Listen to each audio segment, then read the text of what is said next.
আপুনি জানেনে যে আপুনি প্ৰতিদিনে চালাডত আওকাণ কৰা এই সাধাৰণ কেঁচা পিঁয়াজত কিমান উপকাৰিতা লুকাই আছে? হয়, পিঁয়াজত এনে বহুতো আচৰিত গুণ আছে যাক আয়ুৰ্বেদ আৰু শেহতীয়া বিজ্ঞানেও স্বীকাৰ কৰিছে। চাওক, কেঁচা পিঁয়াজ এটা সাধাৰণ উপাদান যি প্ৰতিটো ঘৰতে উপলব্ধ। কিন্তু আপুনি জানি আচৰিত হ'ব যে প্ৰাচীন আয়ুৰ্বেদ আৰু গ্ৰীক চিকিৎসা দুয়োটাতে ইয়াক এক শক্তিশালী ঔষধ হিচাপে ব্যৱহাৰ কৰা হয়। এতিয়া আপুনি সুধিব যে পিঁয়াজ কেনেকৈ ঔষধ হ'ব পাৰে? হয়, প্ৰিয় দৰ্শক, আয়ুৰ্বেদত ইয়াক দুখীয়াৰ অমৃত বুলি কোৱা হৈছে, যাৰ অৰ্থ হ'ল ই সস্তা, সহজলভ্য আৰু উপকাৰিতাৰ ক্ষেত্ৰত শ্ৰেষ্ঠ। তেন্তে এই উপকাৰিতাবোৰ কি কি? বিজ্ঞান আৰু আয়ুৰ্বেদে ইয়াৰ বিষয়ে কি কয়? আমি ইয়াক কেনেকৈ খাব লাগে আৰু কি কি কথাত সাৱধান হ'ব লাগে? আজি আমি এই সকলোবোৰ কথা স্পষ্ট কৰিম, এটা এটাকৈ সম্পূৰ্ণ বিৱৰণৰ সৈতে। গতিকে ভিডিঅ'টো শেষলৈকে চাই থাকক। আয়ুৰ্বেদত পিঁয়াজক বায়ু ভাৰসাম্য ৰক্ষা কৰা খাদ্য বুলি গণ্য কৰা হয়। ই শৰীৰত গাঁঠিৰ বিষ, দুৰ্বলতা আৰু মানসিক চাপ কমায়। সৰল ভাষাত ক'বলৈ গ'লে ই আপোনাৰ শক্তি আৰু বল প্ৰাকৃতিকভাৱে বৃদ্ধি কৰে। আনকি আয়ুৰ্বেদত পিঁয়াজক বাজিকৰ বুলিও কোৱা হয়। বাজিকৰ মানে ই যৌন শক্তি বৃদ্ধি কৰে। আয়ুৰ্বেদিক গ্ৰন্থ অনুসৰি নিয়মীয়াকৈ পিঁয়াজ খালে আপোনাৰ শাৰীৰিক শক্তি, ভোক আৰু হজম শক্তি বৃদ্ধি পায় আৰু পুৰুষৰ শুক্ৰাণুৰ সংখ্যা বৃদ্ধিটো সহায় কৰে। আয়ুৰ্বেদ অনুসৰি পিঁয়াজক এক বহুমুখী ঔষধ হিচাপে ব্যৱহাৰ কৰা হয়। উদাহৰণস্বৰূপে, যদি কাৰোবাৰ কাণত বিষ হয়, তেন্তে 2-3 টোপাল সতেজ পিঁয়াজৰ ৰস কাণত দিলে কাণৰ বিষত সকাহ পোৱা যায়। কাহ আৰু উশাহ নিশাহৰ সমস্যাত পিঁয়াজৰ পাতল টুকুৰাবোৰ কম জুইত ঘিউত ভাজি খালে কাহ, এজমা আৰু চৰ্দিৰ পৰা সকাহ পাব পাৰি।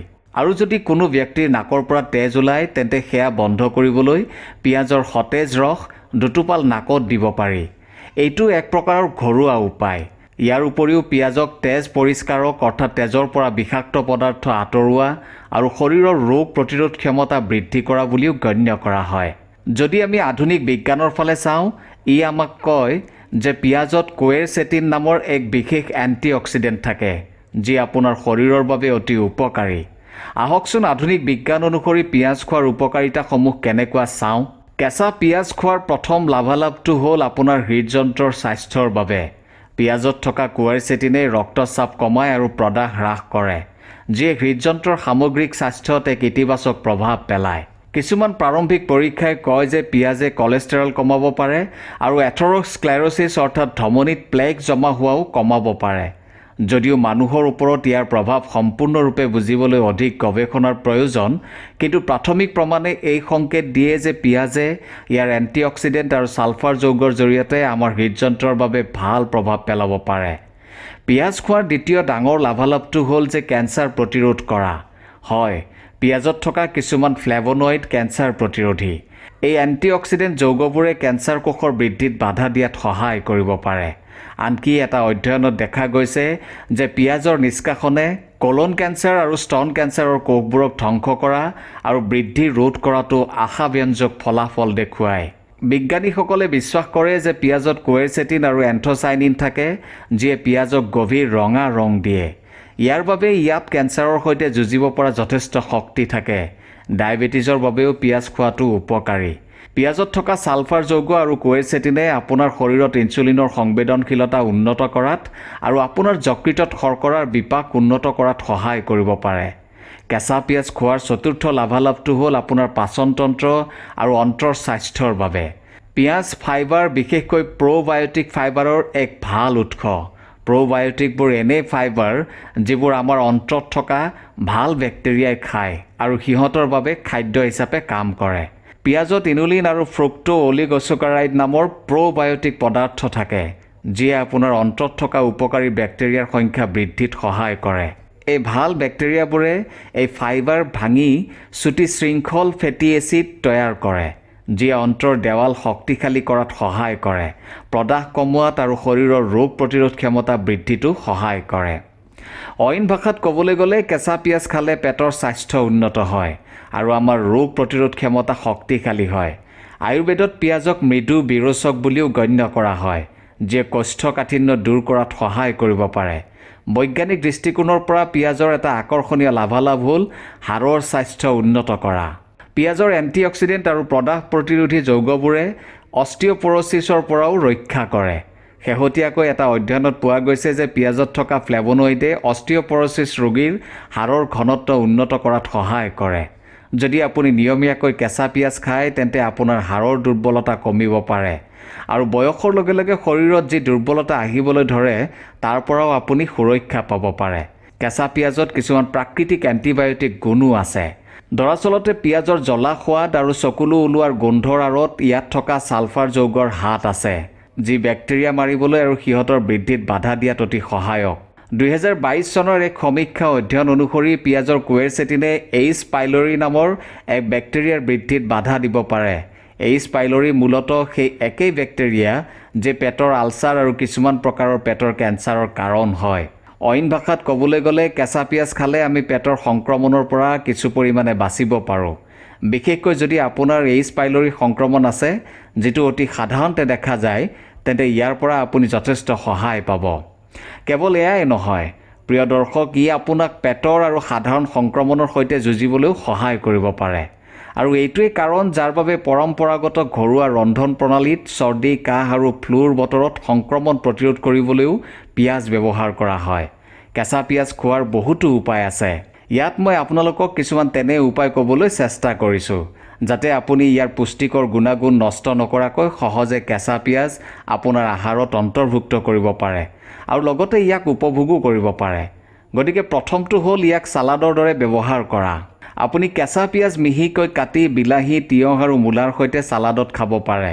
এইদৰে কেঁচা পিঁয়াজ সহজে খাব পাৰি আৰু ই আপোনাৰ ভোক নিয়ন্ত্ৰণ কৰাৰ লগতে বহুতো স্বাস্থ্যজনিত লাভালাভ দিয়ে। দৰাচলতে আমি যিবোৰ লাভালাভৰ কথা কৈছোঁ সেই সকলোবোৰ এইদৰে খালে পাব পাৰি। দ্বিতীয়টো হ'ল চাটনি আৰু ৰাইতা বনোৱা। নহৰু, পিঁয়াজৰ চাটনি আৰু ধনিয়া পাতৰ চাটনিৰ সৈতে পিঁয়াজ খোৱা হয়, যি আপোনাৰ স্বাস্থ্যৰ বাবে অতি উপকাৰী। আৰু যদি আপুনি কিবা বেলেগ বিচাৰে তেন্তে আপুনি পিঁয়াজৰ ৰাইতা বনায়ো খাব পাৰে। দৈৰ লগত মিহিকৈ কটা পিঁয়াজ, ধনিয়া পাত, নিমখ আৰু জালুক মিহলাই আপুনি সতেজ ৰাইতা বনাব পাৰে আৰু ইয়াক উপভোগ কৰিব পাৰে।